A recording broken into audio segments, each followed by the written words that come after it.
In this segment of the Microsoft Teams tutorial, I'll demonstrate how to join a meeting in Microsoft Teams. So in most cases, when you receive a meeting invite for a Microsoft Teams meeting, the meeting invite will look very similar to this. We receive an email and you can accept the meeting by clicking on the accept here and then send the response now and so on. Once you have accepted the meeting, then you can go to your calendar, go to the meeting details, double click on it, and then join the meeting by clicking on the link as part of the meeting invite. And then from there, you'll click on Open and then join through Microsoft Teams.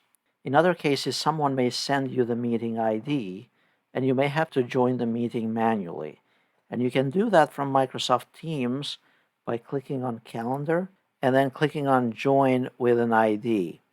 And then you'll enter the meeting ID and the password and then click on Join. If you like this video, please press like, subscribe, and then click on the bell icon.